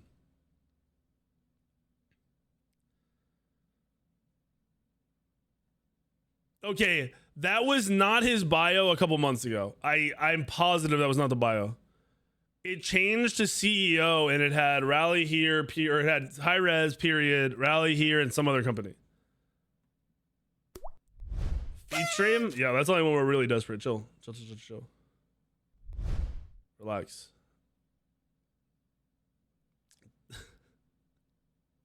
No one's gonna buy. I don't think Smite's getting bought, dude. Smite is at a state where we play it we play Smite 2 on patches, and if the patch is good, we play it while it's good, and we wait for the devs to get ahead, essentially. I would never take a loan big enough to buy Smite and Realm Royale. No fucking way. That's a crazy gamble, dude.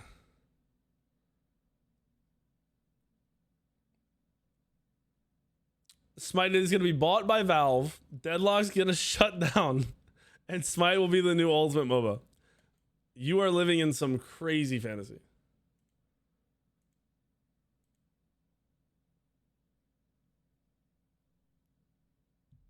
No, Intersect has a poll. Oh yeah, he made a poll. Did he do a video on it yet? I saw he was trying. I saw him make a Reddit post or something and tweet it, and he was gonna make a video. He did make a video. Does it cover any of this shit? No, he didn't make the video yet. No. This is the God video. Oh wait, did he? Oh yeah, wait, he did make a video. Is this the video? Hey, my name's Inter, and welcome back to the channel. This is not a video I want to particularly make, but we're going to be talking about the this isn't the poll video today. A lot of people have been asking off some team members across Hi-Rez. This will just. Oh, he's reading this off of like a letting website. them go is a heartbreaking decision.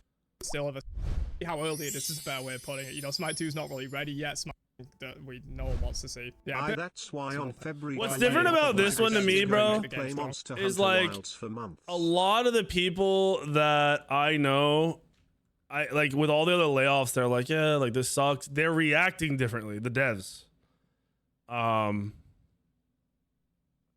like very differently. Like this is just Clumsy. So this is Clumsy. Clumsy was my coach of a SPL team. Like Smite season 1. He was very good at the game. Probably eventually could have played competitive, but he wanted to be a dev. He got a job at HiRez as a like back room esports guy. So like think bare minimum salary, like whatever. He had already gone to school, all that shit to be a dev. He worked his way from there up to being you see him on all the shit. He's one of the lead devs for Smite 2. Through the other people getting fired and shit, his reactions were always like, yeah, you know, we're sad, whatever. But like this, you can tell it's just different. A lot of his friends and a lot of the OGs are gone. You kind of get like the outlook that he is probably very not secure in the situation of the company now. It seems like they were probably pretty fucking blindsided, which is a little wild because I feel like you could easily be like, hey guys, like, you know, this is what we're looking at right now. And then a month later be like, all right guys, this is where we're at. You know, things aren't going so well. Like there's just way better ways to communicate it. But if you just look like so many people are gone. Some people that have been there forever, some people that haven't been there for too long. A lot of names that I would just see all the fucking time, but like it's crazy. It's fucking wild.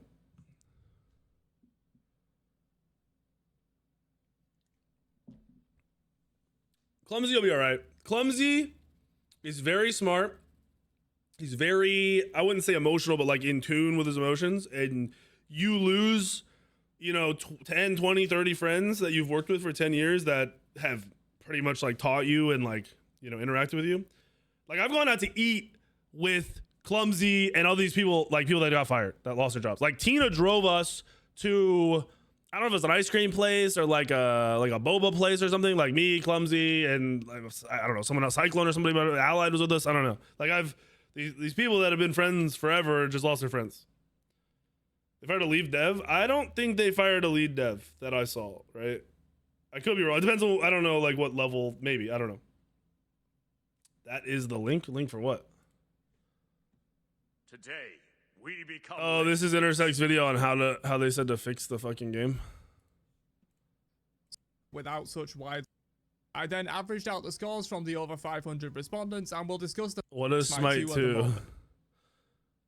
Game is great and has good potential. So this is a crazy portion of ultra casuals. These are the people where Smite 1 got too hardcore for them, and they're loving Smite. Or sorry, Smite 1 got too hardcore for them. So Smite 2 is like more relaxing and more casual for them, which is another fear I've seen people tweet, that they're worried Smite 2 will heavily cater towards the casual to keep the game alive. Here's those results. Which is not the premise of a fucking MOBA. At that point, they'll probably tailor way more things towards arena and assault and everything else. And that, I think I might be reaching, but I think that's why we might be seeing ranked arena, where it's like casual players get into it as they're like semi-hardcore. Far and away the most popular answer at 6. Game is great but won't last. Nobody. Game is okay but won't last. Portion. Game is bad, won't last. Small portion. Game is bad, has good potential. Game is okay, has good potential. 64.6% of the respondents was that the game is just okay right now but has good potential in the future. The next They said today they're already focused on adding modes. Well, we already knew that. You already knew Joust is already in the files. Duel is in the files. Ranked Arena is in the files. I think Assault was in the files. And maybe Ranked Joust is in the files. So all that shit has already been in the works for probably months. Two most popular were far less so, with the game is great right now and has good potential at 18.6%, and the actual 26 topics we had on down the development Slow down Smite 2 to keep Smite 1 going. Of Smite 2 to focus more on Smite 1. With the launch of Smite 2 24/7, we saw it get way more players than Smite 1, but over time that has shifted dramatically to where Smite 2 now only gets about a third of the players Smite 1 gets. The player, fine, okay, hit this for a second, dude. The player bases are alarmingly low. So this is Smite 1. It was peaking at 8,500 when Smite 2 came out. So like, you know, you got like 8K peak here, which is the 30th. If you go a month, you know, you got 8,500, 8,800. You go like back a bit, you can just see the fall down, right? Like you see the peak in January as normal, and then just the dwindle down, which is kind of normal, but it's low. Like it's low. And then if you go up and you look at Smite 2, I am a human, I promise, I think. And you go to fucking charts. Same with this.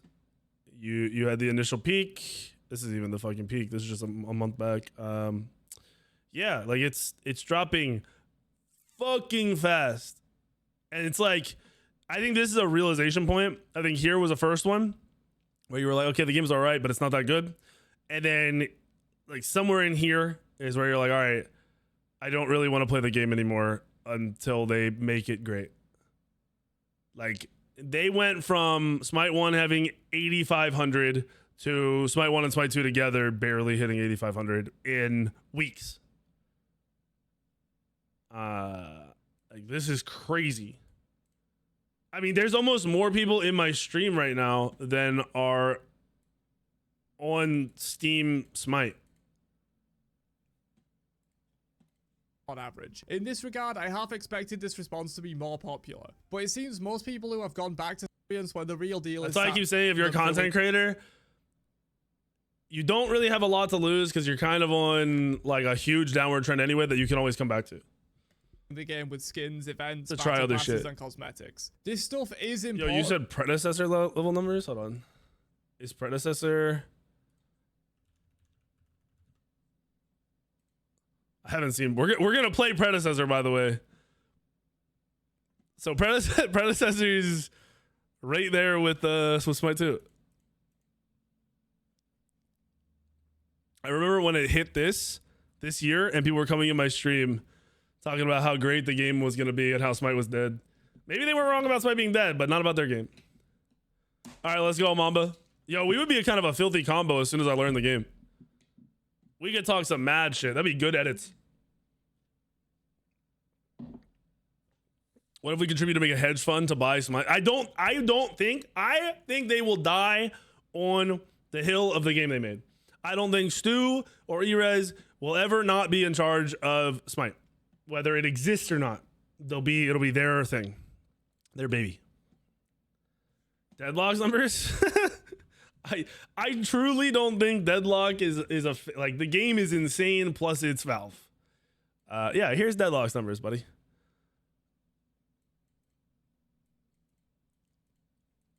Now, keep in mind, they don't have console. I don't think they will ever be on console.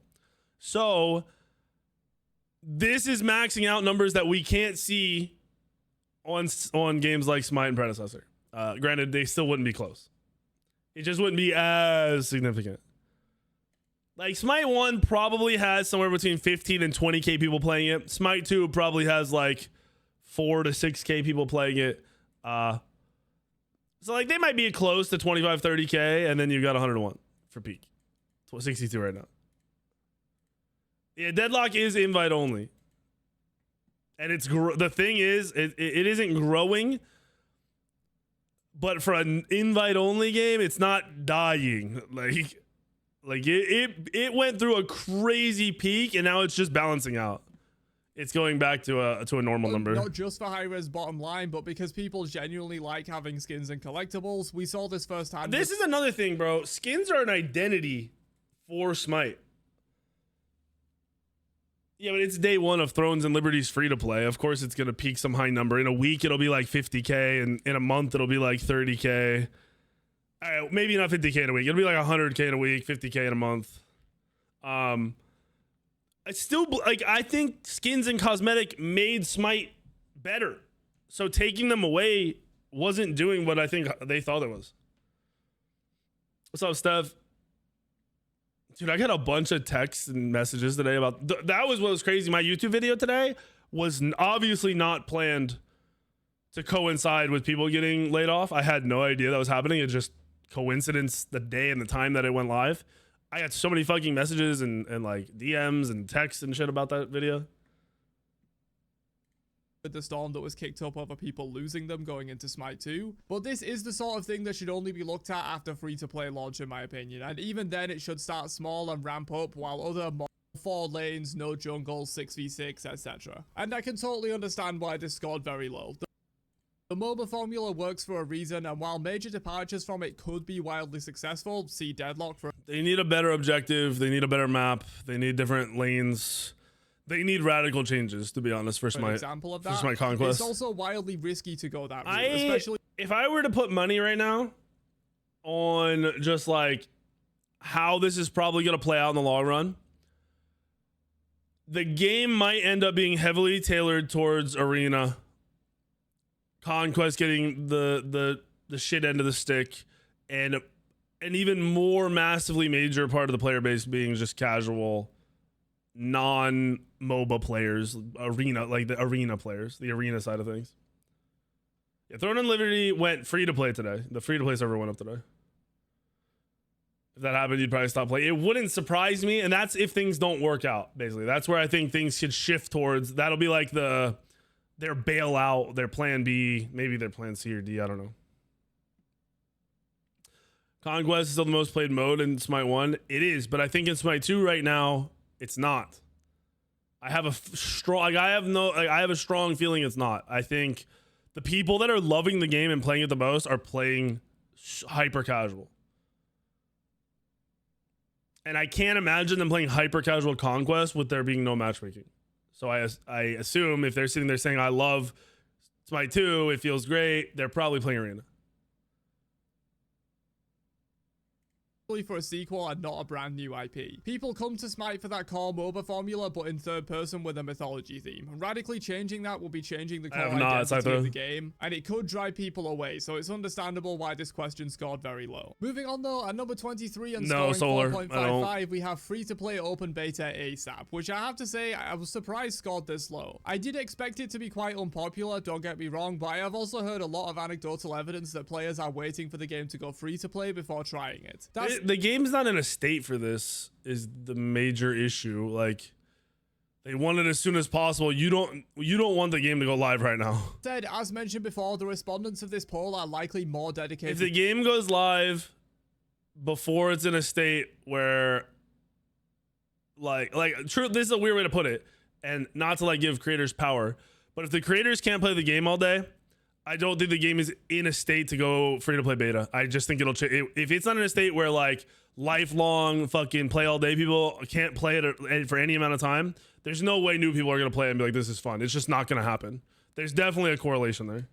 Smite fans that have either already tried Smite 2. You'll also get massive downvotes on Steam.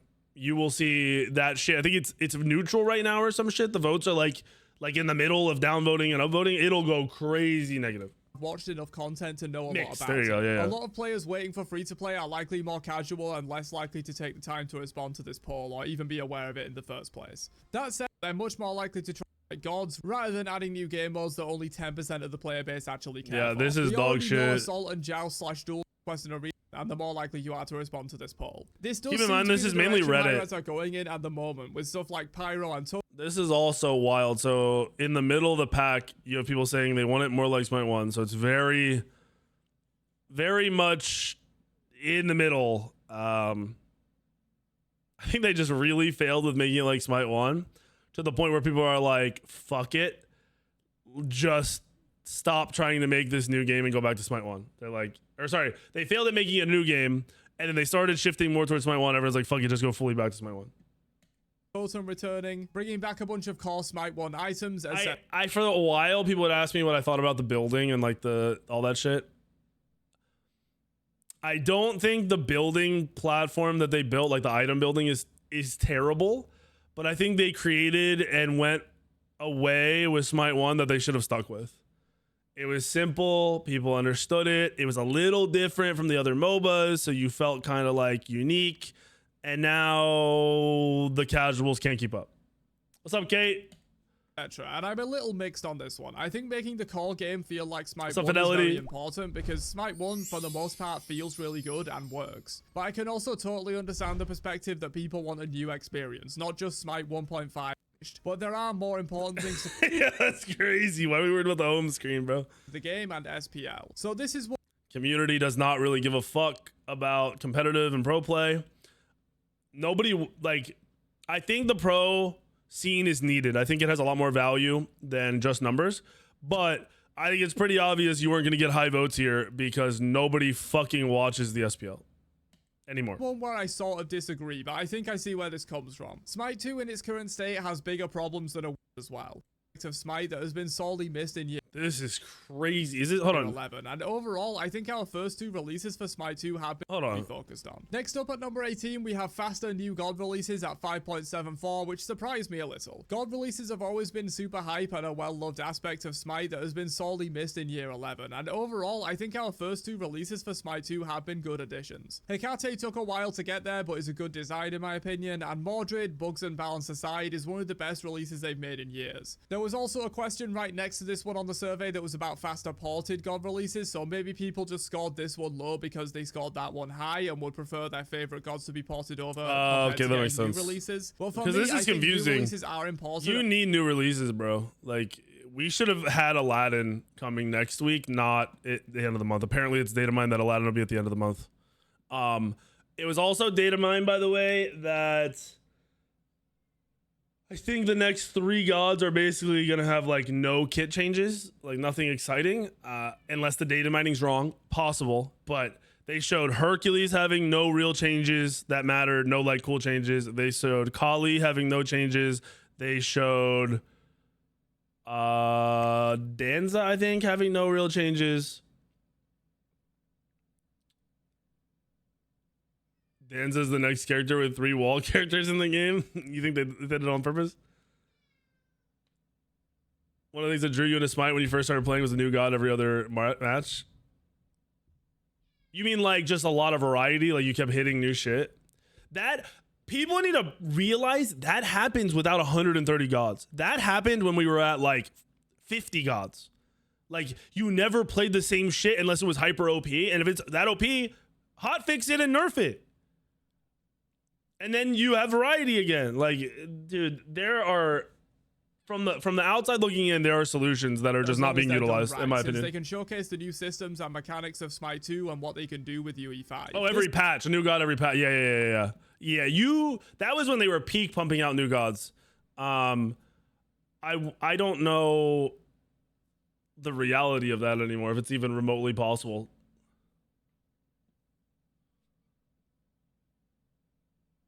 What's up, Grayley?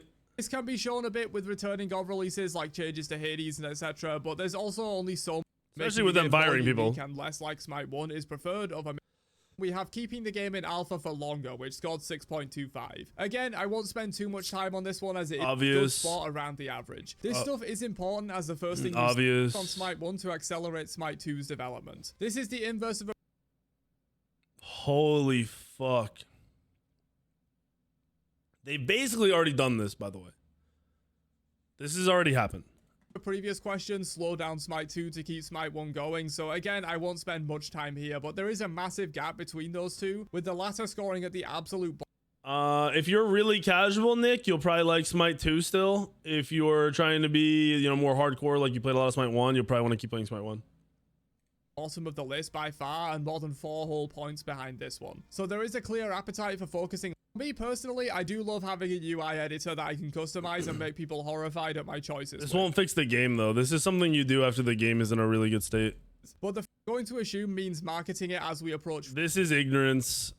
There is no fucking reason to market the game right now. They should do they should spend $0 marketing dollars on the game right now. Free to play, literally 10 times better to make the general public. Which also makes you wonder, because I don't think they are marketing it. So did they spend the marketing budget already? Was there no marketing budget? Could they have used the marketing budget to keep people employed until, you know, the end of the year, beginning of next year? I'm aware of Smite 2's existence right now, as the most likely scenario is God lower. Let me know in the comments if this right now isn't that important. At the risk this is fucking crazy. This is honestly, this is up there. New gods or gods just being put in the game plus this make variety scale to crazy levels. You have to fucking have this. This should be like a number 1, number 2 rate scoring thing.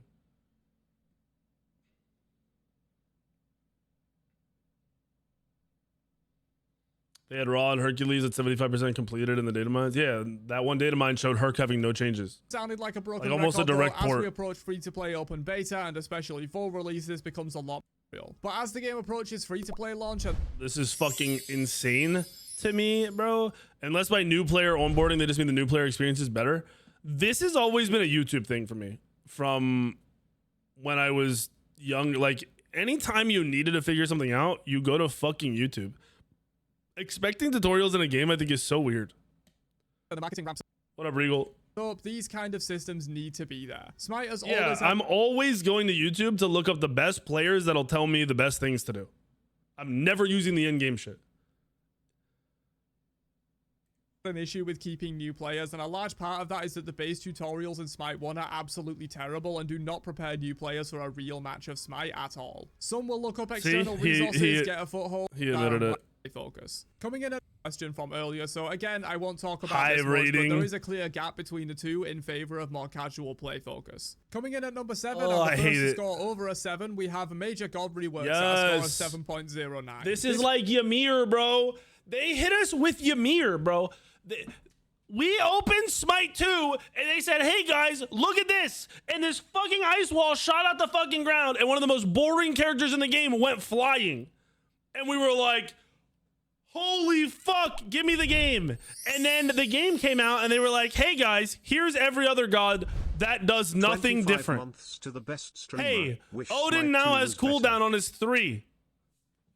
Ymir shot a fucking ice wall up his ass and he flew across the map and you gave me cooldown on Odin. Are you fucking kidding me? How do we get from there to this? Like, how do we just stop the cool shit instantly? It doesn't make any sense. It makes no fucking sense. This one I completely agree with. It's not the absolute highest priority thing, especially not right now. This is the highest statted thing of these responses. Obviously not a lot of responses, but still. Bro, how? CERN, same god. Jing flies around more and didn't make the kit cooler, made it more annoying. Like, at least Jing got changes, right? Like, Jing I'm not even going to complain about. Jingwei, they made different. Bro, Loki gets a stealth if he gets a kill. Boring. Fucking Thanatos got nothing. They give him more damage when he twos and someone's in passive.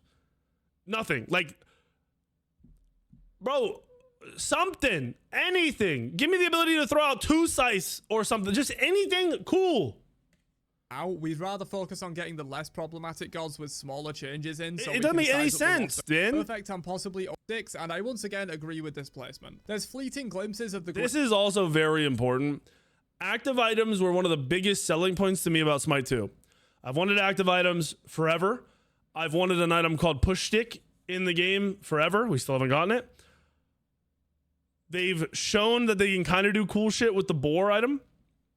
But for the most part, all of our items that are active items are just actives from Smite 1. They did take away one of the cooler interactions of the boar. So, yeah, this is very, very important. Great potential with the new item system in Smite 2 already, like a lot of the support active items. But right now, not enough is being done, and hopefully the team gets more familiar with Smite 2 and the direction they want to take it, and make some more crazy and actually fun items. Because as it is right now, a solid 50% of the items in the game are just boring and uninspired. Yes. And yes, that includes some of the... And the good ones, or sorry, the cool ones aren't good. Sunbeam Bow is ass. It's a cool item idea, and it's completely not usable. For a month. It's a new item that can't be used for a month. That's the shit that bugs the fuck out of me. Why didn't we just hotfix in and make it stronger? Or say they hotfix it in on Monday, and on Wednesday, like, this shit is fucking a little OP. Like, they go around, they do their rounds, they look at feedback. They're like, okay, why is it OP? Is it because of another item, or is it because we overtuned it? Oh, maybe we overtuned it. Turn it down. Or, hey, it's still shit, but it's actually really good. It's just crit is better. Turn down the crit numbers on the other items. Hotfix it. It doesn't have to be crazy shit. We don't need a 3-week fucking balancing patch. Items that were ported over. Items are a core feature of the game that affects... Well, okay. Deadlock only has to do updates on their own system. So, like, I get why it's hard to compare to Deadlock. But at the same time, they can push hotfixes to every console. They've proven it. They've done it. So what is keeping them from hotfixing numbers? Why are numbers not hotfixable? I want to know why. I want to know why they can't figure out how to get around it. Everyone, from arena to conquest, from casual to competitive, from easy gods to hard gods. These kind of systems that affect literally every facet of the game are incredibly important to get right and should be prioritized way more than individual things. We've had not 2 months. How long has the alpha been out? More than a month, right? 2 months. Are we at 2 months of Smite 2? I thought, for some reason, we were only at a month. Are we at 2 months? Or are we at a month? We're at 5 weeks. August 27th. Okay, so yeah, like 5 weeks.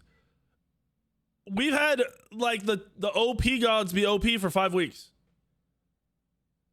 The gods that are must play, so you can't play anything else if you're trying to win, are must play for 5 weeks. That's a long time in an alpha lifetime. That's a long time. Specific game modes or specific god changes. Breaking the top 5 though, we have post-match stats, T-screen, and other things like it. Brother, this is not a priority. Shut the not intersect. This is not intersect. The voters, shut the fuck up. Score of 7.5. That's crazy. Which scored a 7.82. Yeah, and this matchmaking doesn't exist, and it sucks dick because it very much seems like the people that really want matchmaking to work are getting shit on multiple ways, and it's not their fault. Matchmaking is not working because it's not coded. I'm pretty sure it's not coded because somebody outside of HiRez is supposed to be doing it, and it hasn't been done yet. And I think the outside of HiRez is probably like Rally here or someone like that. So there's just no matchmaking, which is HiRez's fault. But why the fuck are we outsourcing? Completely agree. Good matchmaking is the backbone of a good... No. You can match make games for 200 people. If there are 25 people, 100 people online, right? And there's no other game modes right now, really. Right? Like a majority are playing Conquest. If matchmaking is working, so pretend 1,500 are playing Conquest, and then 500 are playing Ranked.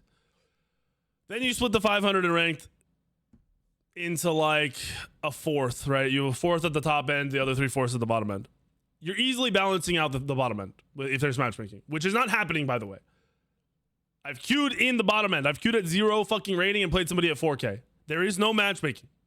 So even if you're in that bottom end, you're not even being matchmade into that group of people. You're playing people above it. Then at the high end, the high end players are willing to wait 20, 30 minutes to get a better game, which is extreme. That's like a very high end amount. It happens in League. It happens in other games. But you're in an elite queue. You expect to wait for high end games. And that's not happening. Like you're not waiting. Like I've gotten the queue for 5 minutes and just shit matches all the time. People are telling me they get good matches sometimes. I haven't had it happen yet, at all. So I don't know. Core experience with the game, and we're seeing that firsthand with Smite 2 right now. This needs to happen. Currently matters, and now is completely. Smite are a huge reason why people even play the game at all, and everyone has their core group of favorite goals. I think they probably should have found a way to do this at like a fucking 2x speed where they could pump out 4 old guys, especially since they're not making major changes. If we're not going to get major changes, and I'm talking like your Ymir wall type of shit, they absolutely have to port gods over faster, or they need to start making major changes. One or the other has to fucking happen. And I'm surprised they haven't found a way to truly do this faster yet. There was so much innocent rabbit bullshit and talking about matchmaking, and then the game dropped without any matchmaking. That's not his fault though. That's upper management. That's Stu. Bro, you think this dude loves numbers and loves the game and wants his matchmaking baby to be amazing? Because if he does it right, then he can go do it anywhere else. Right? He becomes very valuable. I'm pretty fucking sure they didn't tell him shit about the matchmaking not being implemented yet, because Stu went to rally here and said, hey, you guys got this, right? And then it didn't fucking happen. And they're not going to shit on their own company and say, hey, yeah, our other company we own sucks dick. It's not going to happen. There's no coding for Innocent Rabbit Max to go in and make it work. It doesn't exist. The fucking, the code, the system, none of it's there. They just fucked him. They fucked him so hard, bro. They fucked him so hard. You ever seen, what's the movie with Jim Carrey where they like randomly hire him into a really high position and then he gets, you know, he takes the fall for everything? I forget what's fucking, is that Dick and Jane? Is it that one? Dick and Jane, yeah, that it's kind of like that, bro. They brought him in. They said, "Hey, tell us all about this ranked matchmaking system," and then they dropped it and said, "It's his fucking fault that we don't have it." That's what it feels like. Some even going as far as saying they won't play Smite 2 at all until at least one of them is there. Having a varied god pool also makes the general gameplay better, as matches are more varied and you're not just playing against the same 3 gods in your role every single match. This should absolutely be one of the highest priorities for Smite 2 right now. At number 2 with a score of 8.71, we have fixing. This shit should be daily. This should be hourly. You should have a fucking team that can implement this shit as soon as they fix it, bro. This is crazy. Thanatos has had permavision the entire 5 weeks the game has been out.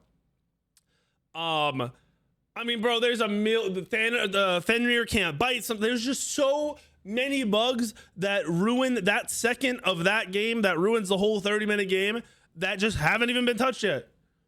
I don't expect them to fix everything, bro, but this is crazy. Yeah, who the fuck is this? I'm not trying to shit on the QA people either, because I don't know that it's their fault. But who's testing it? Or if who's testing it is doing their job, who's fixing it? And if who's fixing it's doing their job, who the fuck is deciding not to fix it as soon as possible? Major bugs within the game, which scored higher than I expected, but I think the wording of major bugs that impact the game in a big way. No, that Phoenix dash bug was supposed to be fixed. It happens somewhere else on the map still, but it's not on the Phoenix anymore. It probably aided in that. Small, minor bugs that don't truly impact the game. Possible effort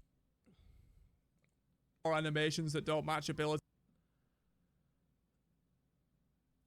This got a 9. Focus on improving the core game feel. Yeah, because the game still doesn't feel right. And this is the hardest thing that I've talked about that I have no idea how to put into words. the things that you don't like. It's a very hard thing to say, like, this is what I need to fix. This is what I don't like. It's very difficult.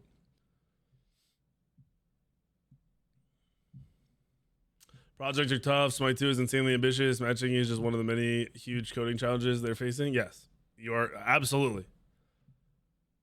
But at some point, you can't have somebody go out and hype up matchmaking for 3 months and then not even have it. And I heard some shit that there's potential that shit is months away. Months away. That could have just been bullshit, but also doesn't seem like bullshit.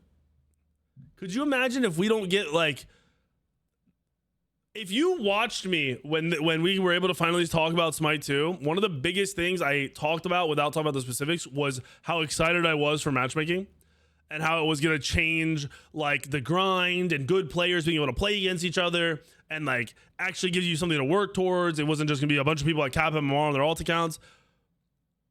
And then it doesn't fucking exist. It's not that it doesn't work yet. It doesn't exist, bro. It's not a fucking thing. It's crushing. That's fucked.